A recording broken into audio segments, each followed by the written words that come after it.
Greetings, everyone. This is Cheryl, and today is day 9 of our 31-day encouragement challenge for the month of March. And this is Women's History Month. And what better way for us to celebrate Women's History Month than for us to go into a discussion about some notable women in the Bible. And this week, we are still in the Book of Ruth. And yesterday, if you joined me, you know we read chapter 1 and we kind of did a brief discussion on chapter 1. So I'm going to stay in chapter 1 today because it's laying the foundation. And the Book of Ruth is only 4 chapters. Is it 4 chapters? It's 4 chapters. So we are going to continue with the Book of Ruth for the remaining of this week, and then we'll pick up a new character next week. So today's topic is returning to provision. So in yesterday's broadcast, we noticed that Naomi and Ruth, that they are leaving from Moab and they are going back to Naomi's hometown or home country in Judah. And in Judah, Naomi heard that there is provision there. So if you recall, Naomi's 2 sons, first her husband passed away and then her 2 sons died, and they were married to her daughter-in-laws. So her son Killian and Malin, they were married to Oprah and Ruth. So when Naomi made the decision that she was going to go back, her 2 daughter-in-laws, at first, both of them were going to go. And then Oprah decided that she was going to go back to her homeland. So don't you know where God is leading you? Everyone cannot go on your journey with you. Sometimes as much as you want them to go along with you, but they can't because it's not for them to go. And it may sound cruel, but one of the things that I talked about in a broadcast that I did on the Women Inspirational Radio is people are in your life for a season, a reason, or a lifetime. And you have to be able to understand that everyone is not going to be in your life for a lifetime. They are there to serve a purpose, and it's only for a period of time. So we saw that time, the period of time of Oprah, her time had ended. Now it was time for Naomi and Ruth. Now they're getting ready to transition into a new place, into a new way of doing things. They have to get accustomed to it. So it is very encouraging to know that God, just how God was with Naomi and Ruth, that he is with us too. And he loves us throughout everything, throughout all the things that we go through, no matter what it is, that he is there with us, because his words say that he will never leave us nor forsake us. Now we know that we go through certain things in life. Sometimes we may feel like he has abandoned us, but it's not that he has abandoned us. He is right there with us.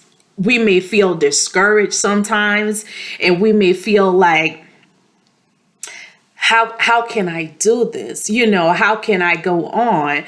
But the truth remains that nothing should separate us from the love of God. If Christ in us, then nothing or no one should separate us from the love of God. Now, in this Book of Ruth, in the story of Naomi and Ruth, it paints this picture for us. And Naomi and Ruth, they are both widows. And these 2 women are mourning the loss of the men that they love. And they were left alone in a wicked nation. There was no more provision where they were. That's why they were going to Judah, where she heard that there was provision for them. But as you can see, things shift in their had shift in their lives when they got to Bethlehem. And she heard, like I said, that God's favor had returned there and food was available, because there was no food where they were at. It was scarcity. So Naomi decided to go back home to her people, right? And Ruth made the decision to go with her. She decided, I'm not going back to my mother's house. I'm not going back to where they worship a different God than what you worship. I am going with you. And that's why she said, like, your God is going to be my God. And the two women, we can see in chapter 1 that they continued on this journey until they reached Bethlehem. And the Bible says that the whole town was stirred when they saw Naomi. Like, could this be Naomi? Is this, Naomi and how we feel sometimes, like when we have to go back where we came from and it feels like we have lost everything, and we may be shame and could be a little bitter about the situation sometimes. Well, Naomi, that's how she felt. Naomi felt like she was just bitter. And she said, don't call me Naomi no more. Call me Mara. And Mara means bitter, because like, I was once filled, like I had, in a sense, I had everything and now I have nothing. I don't have my husband. I don't have my children, like I have nothing now. Excuse me. So when confronted with her identity, like I said, her name Naomi meant pleasant, but she changed it to Mara, which meant bitter. Like, have you ever felt that you haven't been full, and like you're just empty now? It's in those moments when something, has been stripped of us and make us feel vulnerable and angry at times. And it's not unnatural, to become angry. We just need to make sure that our anger doesn't turn into bitterness. And even in the story with Naomi and Ruth, she didn't go back and she didn't put on a front. When she returned to her people, she was honest. She was like, I don't have anything. I don't have anything. And how many of us are willing to admit and be honest with the people around us with our struggles and admit when we need encouragement? Having a community of believers is key in our healing process. And even with me, when I lost my husband, and then shortly after that, I lost my brother too, it just felt like, I can't tell you how I felt. I was going through so many different emotions, and first with my husband, that like took the life out of me, as far as I had to deal with so much other than just his death. I had to deal with persecution and just so many different things. And to be honest with you, it's only by the grace of God that I am here today, because I felt I had so many different emotions in me. I had anger in me. Even though I was grieving, but I had so many things that I was going through, so many unanswered questions that I couldn't get the answers to because he was no longer here. Like, one of the things I wanted to know Like, why did you lie on me? Why did you tell all these untruths about me? Why did you do the things, why you did the things that you did and then you just left? Like, I had so many different questions, but I realized that I couldn't I couldn't carry all of that myself because it was just too much for me. So I needed people. I I had so many people to help me, who was praying for me, who was interceding for me, who would just call and check on me. Even though I felt like so many people had turned their backs on me, I felt like sometimes like I was alone, but God will always place people in your life. And I had so many folks or so many people who would just call and just pray with me on the phone. They would just talk to me. They would just call to make certain that I was okay, that my kids were okay. And I don't know, to be honest, how I would have made it without them in my life. I don't know how I would have made it through the things that I was going through because it was hard on me. It was so hard. But was it a coincidence? No, sometimes we question God and we ask God, like, why this happened, why that happened. God knows best. He knows best. He knows we all are only here for a short period of time. And while we're here, we must make the best out of it. But just like with Naomi and Ruth, when they returned to Bethlehem, it was the beginning of barley harvest. Was that a coincidence for them? No, it wasn't. And unforeseen forces moving, and these two women are about to see God do great and wonderful things that are invisible to them at the time. And just like we don't understand the things that sometimes that we go through, but then God is just setting the stage for something else.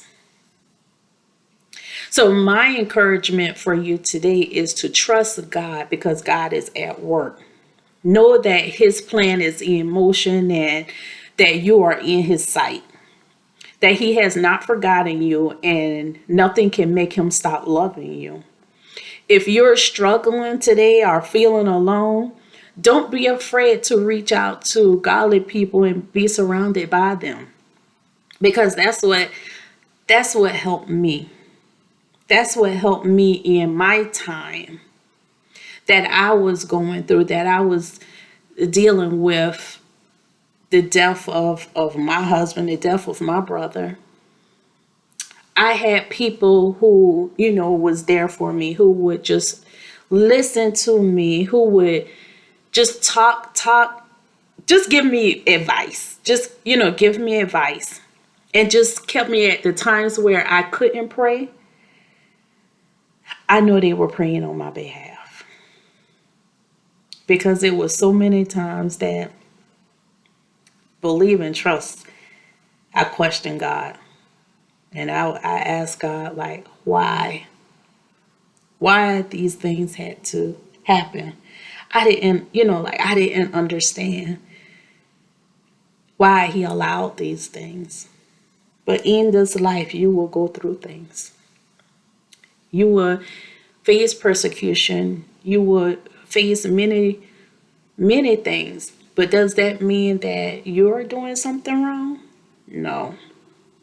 Just like Jesus faced persecution. He went through a lot of things. Am I a follower of Christ? Yes. Am I exempt from going through things? No. You will go through things. It doesn't feel good, but you will go through things. I can say that by me going through, it has strengthened me. And even with that, it showed me who was with me and who was against me. It showed me the people who was in my life for a reason, a season, a lifetime. It revealed to me people who didn't have my best interests at heart, who I thought had my best interests at heart. It revealed so many things. You know how they say death can bring out the ugly in people, the ugly side of people? I've seen that firsthand, how it brought out the ugly side in a lot of people. But through it all, when I look back on it now, all I can do is just thank God for saving my life. Thank God for how he shielded me. Thank God for how he has strengthened me throughout the process. And I can be a blessing and a help to someone else who is going through the same thing that I've gone through. I can help them through. So my word today, returning to provision.